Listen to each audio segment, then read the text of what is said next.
Salut tout le monde, c'est Big Gaming 84. On se retrouve aujourd'hui pour un petit rapport de bataille sympa, un petit compte rendu de bataille. On a fait une bataille ce dimanche, bataille en Afrique du Nord, entre des troupes italiennes face à des troupes anglaises.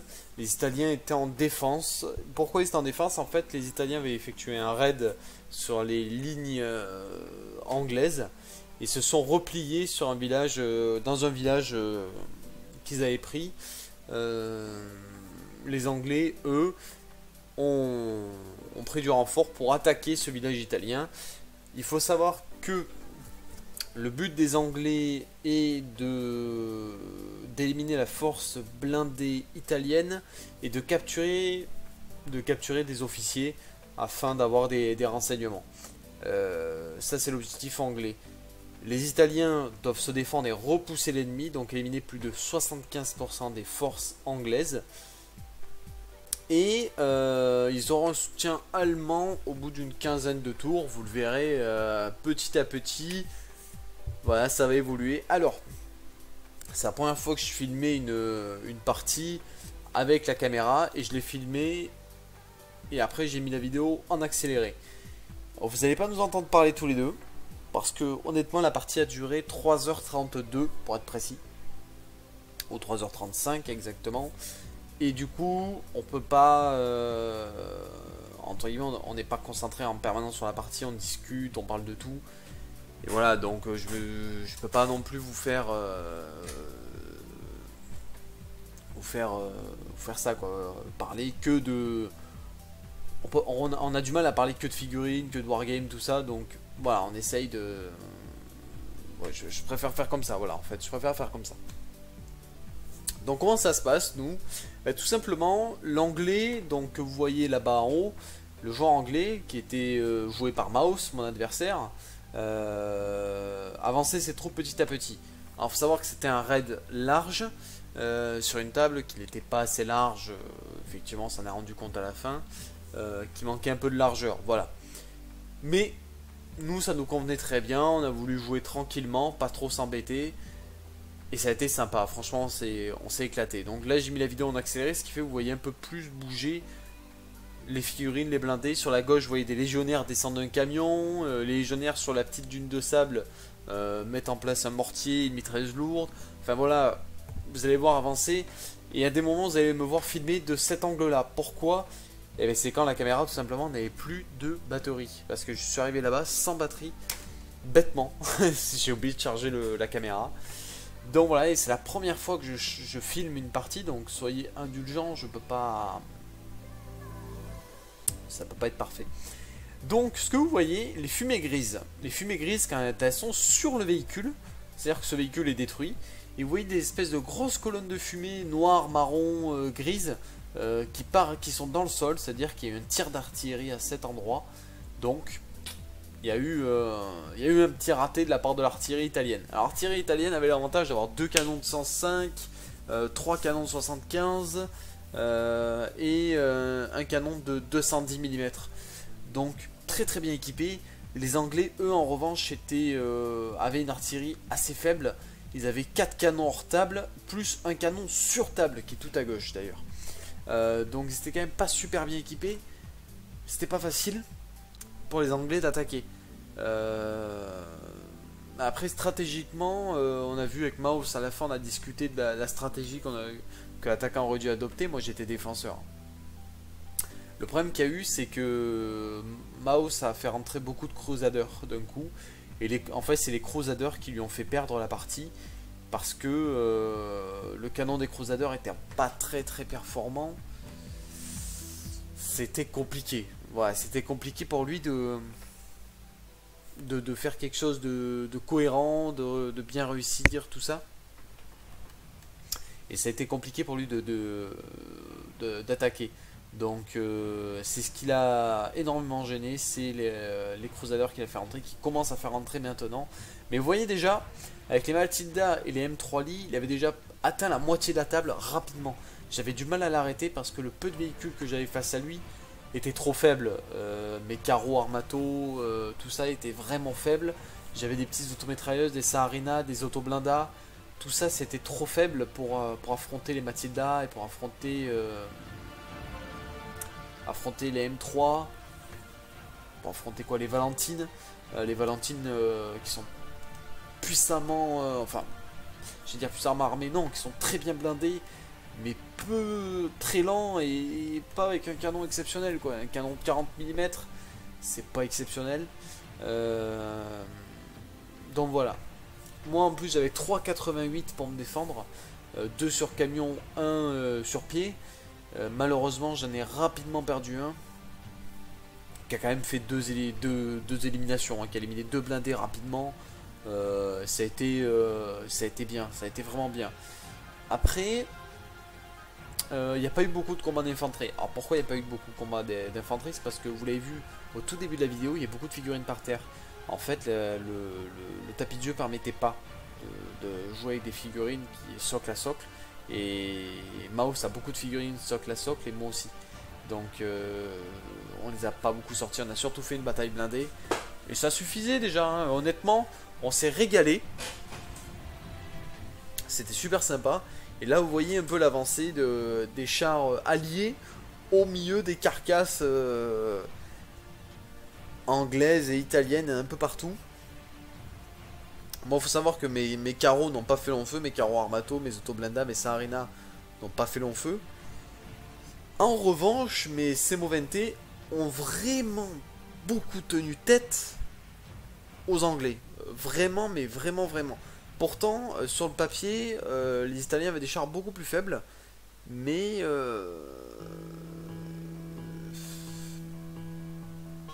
mais voilà. C'était... comment vous dire? Ah voilà, et là à ce moment-là, pardon, je coupe. Les Allemands rentrent pour aider les Italiens. Il y a en gros 8 véhicules, 4 blindés, je crois. Attendez, ouais, 4 blindés. Et 2 Pumas, un véhicule 8 roues et une automitrailleuse. Donc il y a 8 véhicules blindés qui rentrent. Parce que avant que les Allemands arrivent, le rapport de force était complètement déséquilibré pour les Italiens. Mais on avait fait exprès. C'était volontaire. C'est parce que les Italiens étaient en défense. Il y avait des 88. Donc c'était normal. Donc les Italiens ont reçu un renfort de l'Africa Corps. C'est Mao et moi qui l'avons décidé. Hein. Voilà. On l'a décidé ensemble. Et ce renfort est utile parce que les Italiens en fait avaient en gros 16 blindés. Et ils avaient 16 blindés contre 35 anglais. Voilà. Et là on passe à un rapport de 35 pour 23. Donc déjà c'est beaucoup plus équilibré. Enfin, ça vous paraît pas équilibré, mais pour nous ça paraissait équilibré. Parce que l'italien, là il y a un combat d'aviation. Hein. Là c'est un bombardier anglais. Voilà. Donc c'est un combat d'aviation. Nous on fait les combats d'aviation, etc. En fait pourquoi 35 chars contre 23 ça paraît équilibré? Parce que l'italien a beaucoup plus d'artillerie, avait des canons de 88 et était en défense. Donc pour un attaquant c'est toujours plus compliqué. Donc voilà, tout simplement. Où on en est? Et bien vous voyez, l'anglais a quasiment fait les 3 quarts de la table. Les 3 quarts, c'est énorme. Il a énormément avancé. Et là, moi j'essaye de défendre comme je peux. Je défends comme un acharné honnêtement. Et j'arrive encore à tenir tête à mon adversaire à 2 endroits clés. En haut à gauche, il y a un carreau tout seul à côté d'un panneau blanc. Et tout à droite, j'ai un camion que vous voyez. Et bien juste de l'autre côté du bâtiment, il y a 2 Semovente. Il y a un carreau, non, un Semovente, non, 2 Semovente, qui tenaient tête à tous les chars cruisers anglais. Là vous voyez, tout à droite de la table. Donc il y a encore un Semovente, plus d'autres véhicules derrière, qui tenaient vraiment tête aux Anglais. Et ça a été très très compliqué. Mais j'ai bien tenu. En fait, mon adversaire a vraiment pas eu de chance, pardon, Maus, parce qu'il s'est retrouvé avec des cruisers qui étaient vraiment trop faibles pour affronter les Semovente qui avaient des bons. Et en fait, le Semovente a un bon canon. Tac tandis que le cruiser a vraiment un trop petit canon. C'est dommage, c'est dommage. Et puis moi j'ai eu un tour un tour en particulier qui a été particulièrement mortel pour mon adversaire. Il s'agit de ce tour là ou du tour suivant. En fait je vous explique, sur un tour, au moment où mon adversaire était sur le point de percer complètement, je lui ai éliminé 5 blindés d'un coup. Donc c'est énorme. Perdre 5 blindés en gros sur 8 ou 9 tirs, c'est très dur à encaisser. Il a vraiment souffert. Et à ce moment-là, il y a 3 Sherman qui arrivent. Ce qui aide énormément. Ce qui va l'aider énormément, mais malheureusement, peut-être trop tard. Il aurait pu passer. Honnêtement, il aurait pu largement passer et cueillir les officiers italiens. Mais les Sherman, ils sont rentrés trop tard. Hein. Honnêtement, pour vous donner une idée de comment on fait, nous, on établit le scénario et on décide de ce qui rentre un peu au fur et à mesure selon ce qu'on a prévu au départ. Voilà, on a prévu au départ un effectif et on le fait rentrer dans l'ordre qu'on veut. Moi, en tant que défenseur, l'Africa Corps, enfin les Allemands, n'étaient pas prévus au départ. On les a rajoutés. Pourquoi? Parce que effectivement l'équipe de force nous a paru d'un coup trop... Ça nous paraissait trop déséquilibré. Mais au final on a eu de la chance. Enfin j'ai eu de la chance, j'ai eu énormément de chance. Donc voilà. Voilà. Après, que vous dire? Comment se déroule une partie dans notre règle? En tout premier, mouvement. L'attaquant bouge, le défenseur aussi, en simultané. Donc là, vous voyez, c'est un combat rapproché. Les cruisers ont chargé mes blindés. Vous voyez, mais là, on continue. Un cruiser HS. Vous voyez, là, je vous ai filmé un peu de près pour que vous puissiez voir où on en est. Et voilà. Donc, comment ça se passe? D'abord, le mouvement. Alors, on bouge toutes nos troupes ensemble. Moi j'aide, en général le défenseur va aider l'attaquant parce que quand on joue un contre un, souvent c'est compliqué pour l'attaquant de tout gérer. Il a beaucoup plus d'effectifs. Après le mouvement, on passe au tir d'artillerie. Artillerie et mortier, les deux. On fait tirer les deux. On fait nos tirs, d'abord l'attaquant, ensuite le défenseur. Et puis voilà. Une fois qu'on a fait ceci, on passe aux échanges de tirs et aux tirs de blindés. Blindés, anti-char, blindés, anti-char et infanterie. Donc, enfin dans l'ordre, on fait anti-char, puis blindé, puis infanterie en gros. Et une fois que tout ça est fait, on enlève les soldats morts et on passe au tour suivant. Au tour suivant... Avant de passer au tour suivant, le joueur peut faire appel à son aviation qui arrive au bout de 3 tours. Et une fois que les avions arrivent, on détermine le nombre d'avions qui attaquent ainsi que l'axe dans lequel ils attaquent, c'est-à-dire horizontalement, verticalement. Voilà. Pourquoi? Parce que ça détermine aussi l'axe sur lequel ils vont frapper les cibles au sol. Ça paraît compliqué comme ça. Mais en fait, on a un schéma qui explique en gros comment on fait. C'est assez simple. Et les avions, une fois qu'ils arrivent, donc on détermine l'axe, on établit si l'aviation, les aviations, les deux aviations de chaque camp se rencontrent ou pas, tout simplement. Et s'il n'y a pas de rencontre, il n'y a pas de problème, voilà, on fait nos attaques au sol, on se casse. Ensuite, que vous dire? Qu'est-ce qui va se passer ensuite? Et ensuite, en fait, les avions viennent avant le mouvement. Dans le tour. Il y a les avions, puis après on reprend un tour normal. Mouvement, artillerie, mortier, tir anti-char, blindé, infanterie. Et voilà. C'est tout. On n'a pas le facteur de morale. Comment ça marche, ce facteur de morale? En fait, c'est tout simplement pour une escouade. Nous, une escouade, c'est 10 hommes. qui peuvent être accompagnés d'une arme lourde, c'est-à-dire d'une MMMG, HMG, fusil anti-char, un tireur d'élite, un mortier, ils peuvent être accompagnés de plein de choses. Si ils décident, si dans la compagnie 70% des hommes sont tombés, automatiquement les autres battent en retraite. C'est automatique.